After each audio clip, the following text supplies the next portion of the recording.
Muhammad alayhisalomga salovat aytishning samaralari.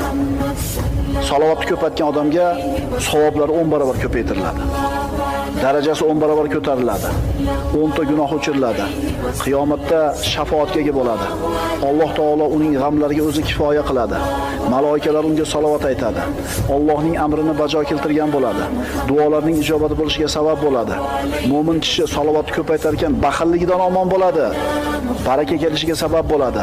Qiyomat kuni bandani qadami sobit bo'ladi. Allohga yaqin bo'ladi. Dunyo oxiratda maqsadiga erishadi. Rahmat eshiklari ochiladi. Payg'ambarga salovat ko'paytgan kishiga payg'ambarimizga bo'lgan muhabbati isboti topiladi. Faqirligini yo'q bo'lishiga sabab bo'ladi. Musulmonning qalbi tirilishiga sabab bo'ladi.